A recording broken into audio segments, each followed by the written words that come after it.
Hi all, welcome to Honey Bites. పిల్లలకి ఇష్టమైన veg cutlets ఎలా చేసుకోవాలో చూసేద్దాం. ఒక బ్రెడ్ ప్యాకెట్ తీసుకోవాలి. వైట్ బ్రెడ్ అయినా మిల్క్ బ్రెడ్ అయినా ఓకే, తీసుకోవచ్చు. మిక్సీకి వేసుకుని బ్రెడ్ క్రమ్స్ లాగా చేసుకోవాలి. అన్ని ముక్కలు చేసేసుకుని అది మిక్సీలోకి వేసుకుంటే ఈజీగా గ్రైండ్ అయిపోతుంది, పొడి పొడిగా వస్తాయి అప్పుడు.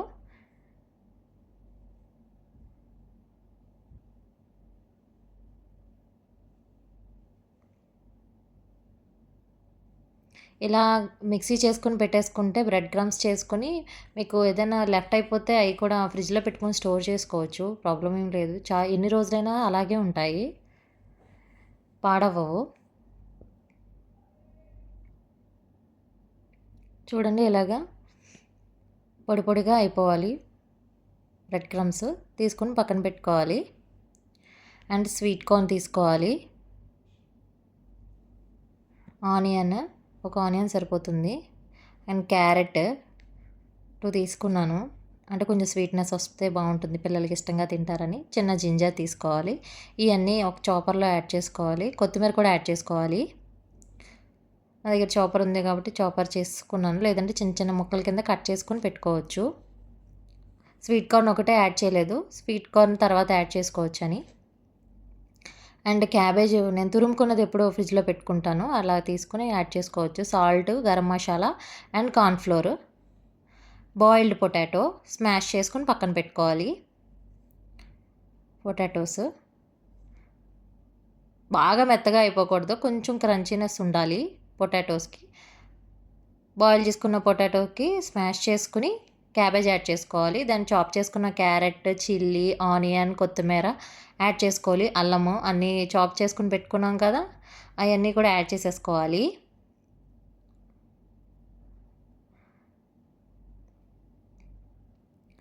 అది యాడ్ చేసుకున్నాక స్వీట్ కార్న్ కూడా యాడ్ చేసేసుకోవాలి. కార్న్ఫ్లోర్, సాల్ట్, గరం మసాలా కూడా యాడ్ చేసేసుకోవాలి ఇప్పుడే. అండ్ బ్రెడ్ క్రమ్స్ ఒక హాఫ్ యాడ్ చేసుకోవాలి, కొంచెం బైండింగ్లో కూడా క్రిస్పీగా ఉంటుందని. కొంచెం మాత్రము పక్కన పెట్టుకోవాలి, ఫ్రై చేసుకున్నప్పుడు లాస్ట్ డిప్పింగ్లో అది యాడ్ చేసుకుంటాము.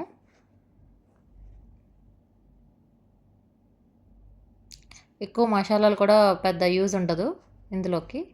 అన్నీ బాగా ప్రెస్ చేస్తూ మిక్స్ చేసుకోవాలి. మొత్తం ఒక చపాతీ ముద్దలాగా తయారైపోవాలి మొత్తం. పిల్లలకి ఈవినింగ్ టైంలో పెడితే చాలా ఎంజాయ్ చేస్తారు. ఇది డీప్ ఫ్రై అయినా చేసుకోవచ్చు, లేదంటే ఎయిర్ ఫ్రై అయినా చేసుకోవచ్చు. కాకపోతే ఎయిర్ ఫ్రైయర్లో కొంచెం టైం ఎక్కువ తీసుకుంటుంది.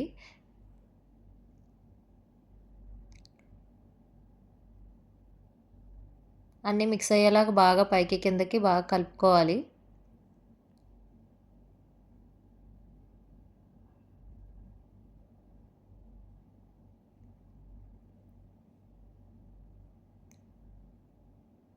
ఇంకా కొంచెం బ్రెడ్ క్రమ్స్ యాడ్ చేసుకోవాలి, అంటే బాగా కొంచెం పేస్ట్ లాగా అనిపిస్తుంది, చపాతీ ముద్దలాగా అవ్వలేదు, అందుకని మళ్ళీ కొంచెం బ్రెడ్ క్రమ్స్ యాడ్ చేస్తున్నాను. యాడ్ చేసుకుని బాగా మిక్స్ చేసేసుకోవాలి.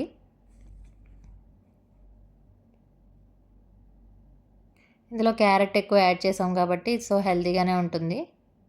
క్యాబేజ్ కూడా మంచిదే. పిల్లలకి స్కూల్ పార్టీస్కి కానీ ఏదైనా ఇట్లా చేసిస్తే చాలా ఎంజాయ్ చేస్తారు పిల్లలు,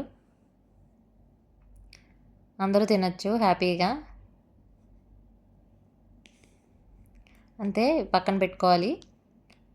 కార్న్ఫ్లోర్లో కొంచెం సాల్ట్ అండ్ పెప్పర్ కూడా యాడ్ చేసుకుని బాగా మిక్స్ చేసుకోవాలి.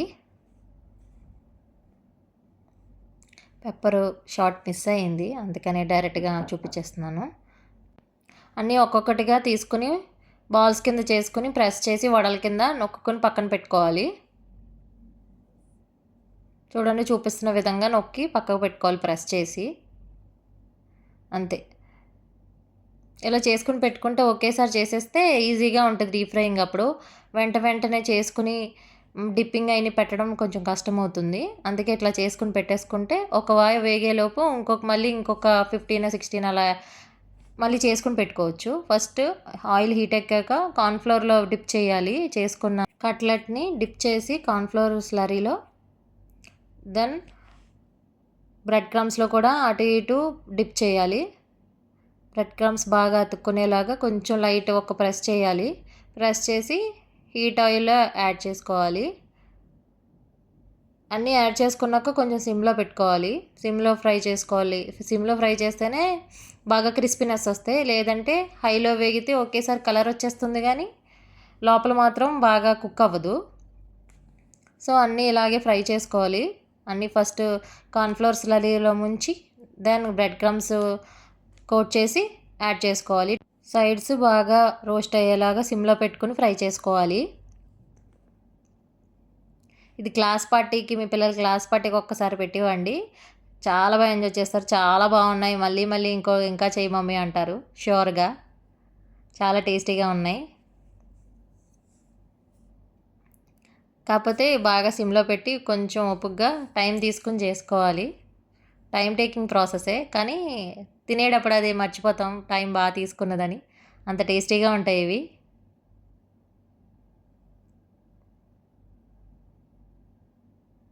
ఇలా 2 సైడ్స్ తిప్పుకుంటూ జాగ్రత్తగా ఫ్రై చేసుకోవాలి. వేసిన వెంటనే మాత్రం తిప్పకూడదు.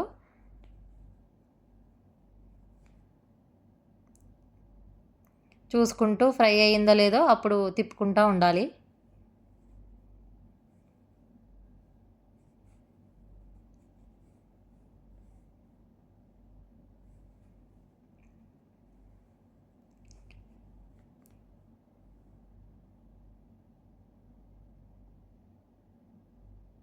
ఫ్రై అయిపోయాక తీసుకుని పక్కన పెట్టేసుకుని కెచప్తో కానీ లేదంటే అలా ఉత్తిగా తినేసినా చాలా టేస్టీగా ఉంటాయి.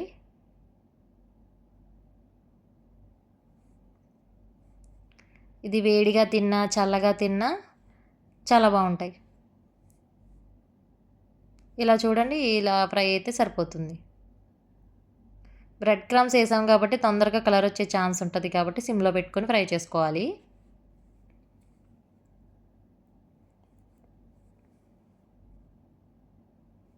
ఇలా గోల్డెన్ బ్రౌన్ వచ్చేంత వరకు ఫ్రై చేసుకుంటే చాలు. ఒకసారి ఇలా ట్రై చేసి ఎలా వచ్చిందో కామెంట్ చేయండి.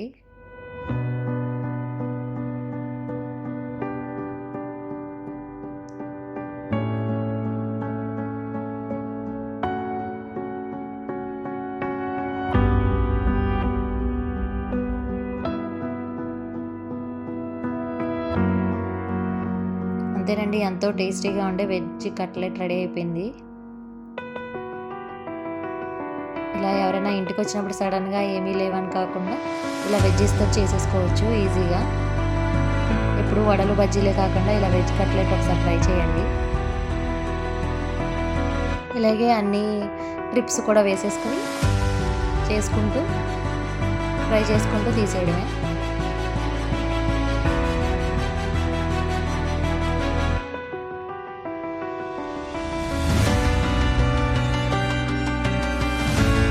రెడీ అయిపోయినట్టు వెజ్ కట్లెట్. ఎలా వచ్చిందో కామెంట్ చేయండి. Thank you for watching. Please like, share and subscribe to Honey bytes.